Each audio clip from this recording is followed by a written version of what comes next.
Le 4 mars dernier, les corps de Leslie et Kevin, jeune couple disparu en novembre dernier, ont été retrouvés par les enquêteurs.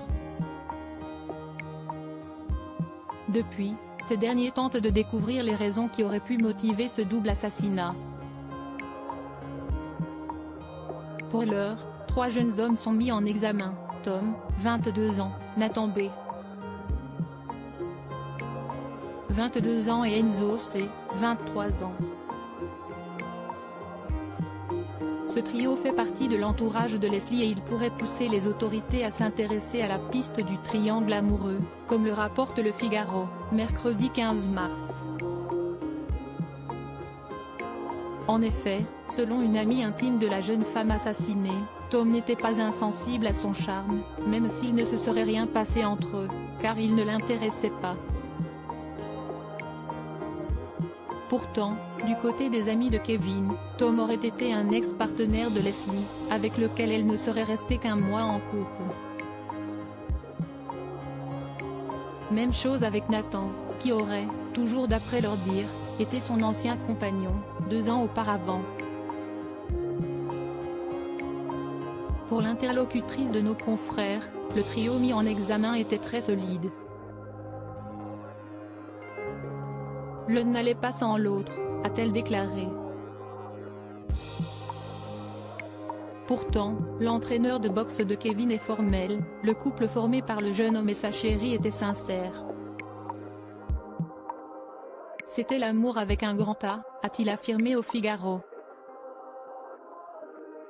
Mais pour les amis de Kevin, les raisons de ce crime sont évidentes, 2 des 3 suspects sont des ex de Leslie. Après, on vient nous poser des questions sur la drogue? Tout vient de la jalousie.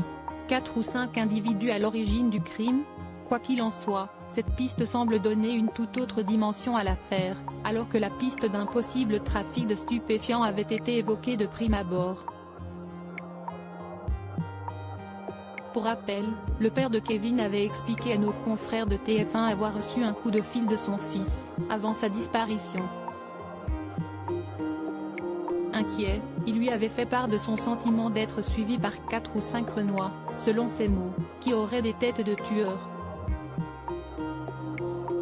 De plus, le jeune homme avait reçu la somme de 10,000 € en liquide par sa belle-mère, qui aurait dû servir à l'achat d'un véhicule. De quoi étonner sachant qu'il n'avait pas le permis de conduire. Les ragots ont donc rapidement tourné autour d'une somme qui aurait pu servir à l'achat de stupéfiants. Encore une fois, tout cela ne relève que de suppositions car les enquêteurs, encore en pleine recherche, sont restés très évasifs sur les détails de cette affaire. Article écrit avec la collaboration de 6 médias Crédit Photo, capture écran Facebook.